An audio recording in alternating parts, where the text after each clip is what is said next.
जय हिंद साथियों। स्वागत है आपका अपने YouTube चैनल में। दोस्तों, सबसे पहले तो मैं माफ़ी चाहूँगा। आप लोगों से वादा किया था कि मैं कुछ जीके के क्वेश्चन आपके लिए लेकर आऊँगा अच्छे, लेकिन मैं टाइम पर नहीं ला पाया। क्योंकि जैसा कि आपको पता ही है, मार्च का क्लोजिंग मंथ चल रहा है तो टाइम नहीं मिल पाता है। लेकिन आज कुछ क्वेश्चंस हैं जिनके बारे में हम डिस्कस करेंगे। कुछ नोट्स रखे हुए थे मेरे पास, तो उनमें से मैंने कुछ एक PDF बनाकर उनको डिफाइन करने का प्रयास किया है, एक छोटा सा।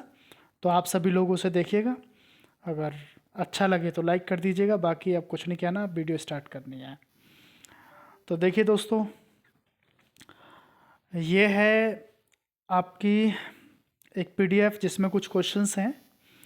देखो, इसमें कुछ ऐसे क्वेश्चंस हैं जो मोस्टली देखने को मिल जाते हैं एग्जाम्स में। तो जैसे कि पहला क्वेश्चन है कि रेपो दर, रिवर्स रेपो दर और बैंक दर कौन तय करता है।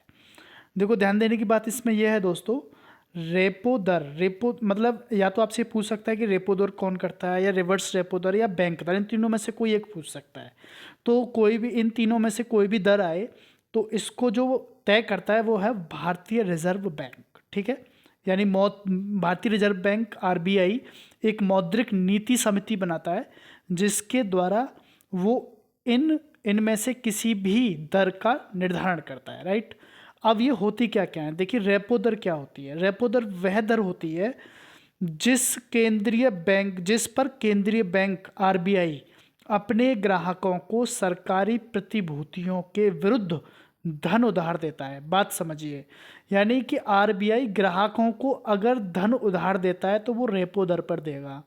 और रिवर्स रेपो दर क्या होती है, वह दर जिस पर RBI ग्राहकों से धन उधार लेता है। समझ गए, यानी किसी से अगर RBI ले रहा है तो वो रिवर्स रेपो दर है, और किसी को अगर दे रहा है तो वो रेपो दर है। ठीक है, रेपो दर हमेशा रिवर्स रेपो दर से अधिक होता है, ये भी एक पॉइंट है। ठीक है, ये क्वेश्चन मैंने कई बार देखने को मुझे मिला है कि रेपो दर क्या है और रिवर्स रेपो दर क्या है, इसलिए मैंने ये लिखा और इसको डिफाइन करने का प्रयास किया। नेक्स्ट है CRR की फुल फॉर्म पूछता है अधिकतर कि CRR की फुल फॉर्म क्या है। तो CRR की फुल फॉर्म है cash reserve ratio. Cash reserve ratio यानी नगद आरक्षित अनुपात। नगद आरक्षित अनुपात, ये होता क्या है CRR, जमा का वह अंश जो वाणिज्यिक बैंकों को RBI के पास रखना चाहिए। समझ गए दोस्तों, यानी कि ऐसा अंश है जो वाणिज्यिक बैंकों को RBI के पास रखना चाहिए। ठीक है, दूसरा क्या है, CRR या तो बैंक की तिजोरी में या RBI के पास रखा जाता है, भेजा जाता है। ठीक है, अब ये CRR समझ में आ गया, रिवर्स रेपो दर। राइट। अब है नेक्स्ट MOEF। MOEF क्या है, ministry of environment and forest. यानी ये क्वेश्चंस भाइयों मैंने कोई एक टॉपिक से नहीं लिए, बल्कि ये क्वेश्चंस ऐसे हैं कोई कहीं से कोई कहीं से, लेकिन कुछ ऐसे क्वेश्चंस हैं जो अधिकतर पूछने की संभावना जिनकी बनी रहती है। ठीक है, MOEF क्या है, ministry of environment and forest. अब शिक्षा संविधान की किस सूची का विषय है, जैसे कि पूछा जाता है शिक्षा संविधान की सूची का विषय है, एक समवर्ती सूची का विषय है। पहले शिक्षा राज्य सूची का विषय था, लेकिन 42वें संविधान संशोधन 1976 में इसको समवर्ती सूची में शामिल कर दिया गया था। ठीक है दोस्तों, आपको जैसे सूचियों के बारे में पता होगा ना, तो टोटल जो अनुसूचियां हैं, अनुसूचियों में ये व्यवस्था है। तो अनुसूचियों में भी जो सूची हैं वो 7वीं अनुसूची में आती हैं। तो 7वीं अनुसूची में 3 सूचियों के बारे में बात की गई है, एक संघ सूची, राज्य सूची और समवर्ती सूची। तो शिक्षा जो होता है वो समवर्ती सूची का है, पहले वो राज्य सूची का था। 42वें संविधान संशोधन में 1976 में इसको बदल दिया गया था। संघ सूची में विषय पूछे जाएं, कितने विषय होते हैं, तो 100 विषय होते हैं। राज्य सूची में 61 विषय होते हैं और समवर्ती सूची में 62 विषय होते हैं। ठीक है दोस्तों, इसके बाद नेक्स्ट आता है संपत्ति के आधार को मौलिक अधिकार से हटाया गया। पहले जो संपत्ति का आधार था वो मौलिक अधिकार में गिना जाता था, लेकिन इसको मौलिक अधिकार से हटाकर किस में रख दिया गया, ये 44वें संविधान संशोधन 1978 के द्वारा अनुच्छेद अनुच्छेद 31 से हटाकर इसको अनुच्छेद 300A में रख दिया गया, 300A में। ठीक है, अब देखिए कुछ ये साइंस का है कि SI मात्रक और मात्रा, जैसे कि जूल है, जूल किसका मात्रा है, किसका मात्रक है, तो जूल ऊर्जा का मात्रक है। वाट किसका मात्रक है, शक्ति का मात्रक है। वोल्ट किसका है, विभवांतर का। एम्पियर किसका? विद्युत प्रवाह का। ठीक है, विद्युत प्रवाह का एम्पियर है। ठीक है दोस्तों, वोल्ट विभवांतर का है, ध्यान रखेंगे। ठीक है, वाट किसका है? शक्ति का। और जूल किसका है? ऊर्जा का। ठीक है, नेक्स्ट आता है बालक्रम राष्ट्रीय उद्यान कहाँ पर अवस्थित है? बालक्रम राष्ट्रीय उद्यान कहाँ पर स्थित है? राष्ट्रीय उद्यान पूछे जाते हैं, देखते हैं राष्ट्रीय उद्यानों का। तो क्या है? बालक्रम मेघालय में है ये लेसर पांडा या रेड पांडा के लिए है। लेसर पांडा या रेड पांडा के लिए प्रसिद्ध है बालक्रम। गारो हिल्स के पास है। गारो आपने सुना होगा, गारो प्रजाति भी है ना, खासी गारो, ये मेघालय में पाई जाती है। और खासी गारो दो हिल्स के नाम भी हैं, ये मेघालय में पाए जाते हैं। ठीक है, तो गारो हिल्स के पास है। नॉक रैक राष्ट्रीय उद्यान भी यहीं अवस्थित है। कौन सा? Knock rack. नॉक रैक और बालक्रम दोनों मेघालय में, गारो हिल्स के पास। ठीक है, इसके बाद है शेख निज़ामुद्दीन औलिया, यानी जिसको हजरत निज़ामुद्दीन भी बोलते थे, किसके समकालीन थे? ये गयासुद्दीन तुगलक के समकालीन थे। नेक्स्ट है लॉर्ड डलहौजी।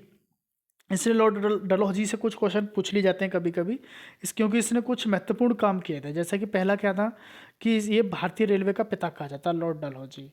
दूसरा क्या है कि इसे आधुनिक भारत का पिता भी कहा जाता है। ठीक है, तीसरा, इन्होंने लोक निर्माण विभाग यानी PWD जिसे हम बोलते हैं की स्थापना की थी। ठीक है, पब्लिक वर्क डिपार्टमेंट की। ठीक है, तो ये लोक निर्माण विभाग की भी इन्होंने की थी। नेक्स्ट है, इन्होंने वुड्स एजुकेशन कमीशन की भी नियुक्त की थी, वुड्स एजुकेशन कमीशन। ठीक है, लॉर्ड डलहौजी ने। नेक्स्ट है वारेन हेस्टिंग। वारेन हेस्टिंग क्या है? वारेन भारत के पहले गवर्नर जनरल थे। ये वारेन हेस्टिंग भारत के पहले गवर्नर जनरल। दूसरा, ब्रिटिश सरकार द्वारा इस पर महाभियोग चलाया गया, महत्वपूर्ण बात यह है। और दोहरी सरकार की व्यवस्था भी इन्होंने ही समाप्त की, इन्होंने, वारेन हेस्टिंग ने।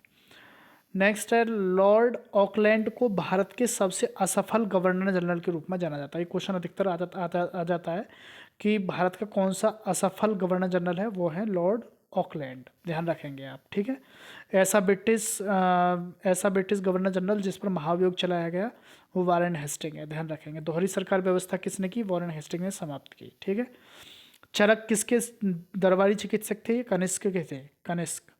कुषाण वंश का संस्थापक था कनिष्क। 78 ईस्वी के शक संवत के संस्थापक भी थे ये कनिष्क। उन्हें द्वितीय अशोक के रूप में भी जाना जाता था। किसको? कनिष्क को। कनिष्क की इन 3 बातों को ध्यान रखेंगे। कुषाण वंश का शासक था, 78 ईस्वी के शक संवत के संस्थापक थे, और उन्हें द्वितीय अशोक के रूप में भी जाना जाता है। कुछ क्वेश्चन कभी कभी आते हैं कालानुक्रम में, इनको मतलब व्यवस्थित करने के लिए आ जाता है। जैसे कि आपसे पूछेगा कि कौन, मतलब इनको एक क्रम में लगाओ। तो सबसे पहले देखो इसी की ट्रिक है, एक BHAGSHAB, भाज साहब ध्यान रखेंगे।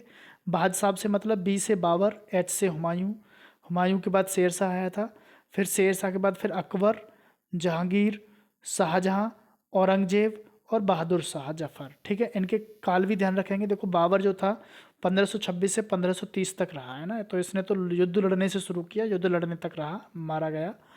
1526 में इसने सबसे पहले किससे युद्ध लड़ा था? इब्राहिम लोदी से लड़ा था। ठीक है, तो ये मतलब लोदी वंश का इसने समापन किया था और मुगल साम्राज्य इसने स्थापित कर दिया था बाबर ने। तो बाबर के बाद हुमायूं आया, हुमायूं के बाद शेरशाह। अब ये कब कब रहे? बाबर 1526 तक रहा, 26 से 30 तक। हुमायूं रहा 30 से 40, ये 2 बार आया हुमायूं, 30 से 40 और फिर 55 से 56। ठीक है, तो लेकिन इस बीच में 30 से 40 के बाद 40 से 55 के बीच में शेरशाह आ गया था, शेरशाह सूरी। ठीक है, फिर अकबर आया 1556 से, यानी कि जब ये हुमायूं का बेटा था अकबर। हुमायूं यानी 1556 से 1605 तक रहा अकबर। फिर जहांगीर 1605 से 1627 तक रहा।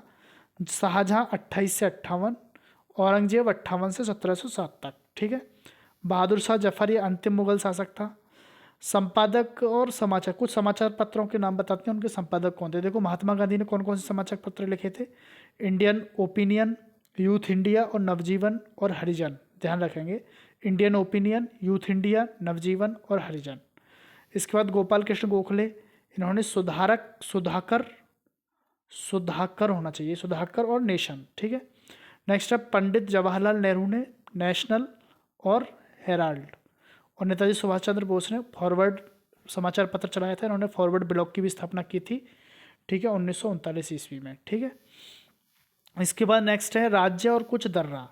देखो उत्तराखंड में कौन कौन से दर्रे हैं, मनाला, नीतीला और लिपुलेख। इसकी एक ट्रिक है, नीलिमा यूके में, नी मीन्स नीतीला और ली मीन्स लिपुलेख और मा मीन्स मानला। नीलिमा यूके में, यूके में मतलब उत्तराखंड में, ठीक है।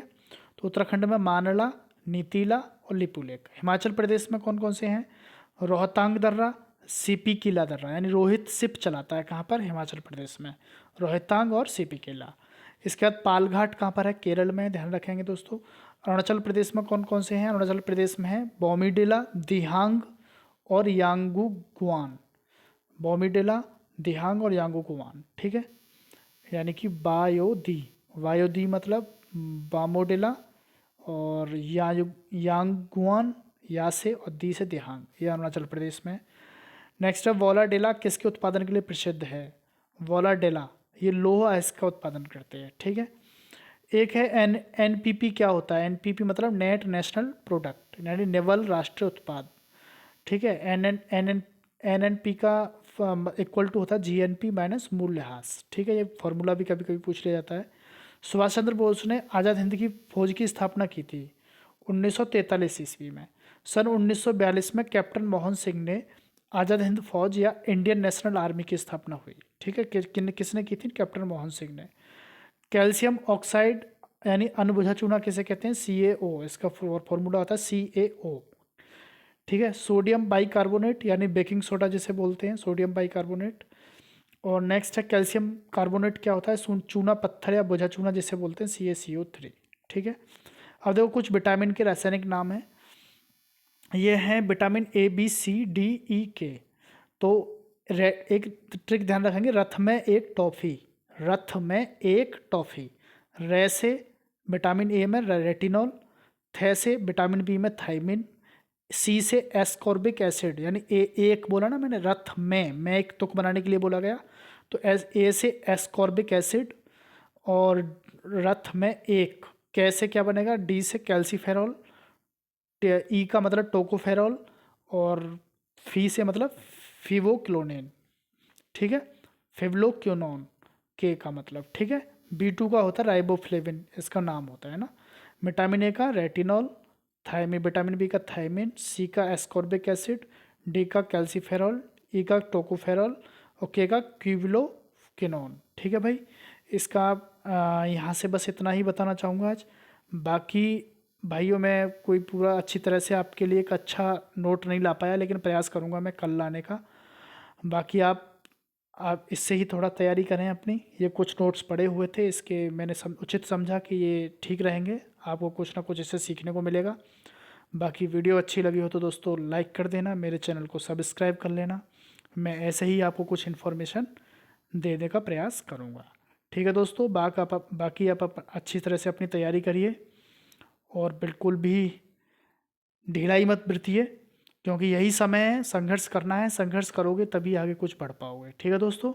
जय हिंद, अपना ख्याल रखिए और पढ़ाई करिए, ओके।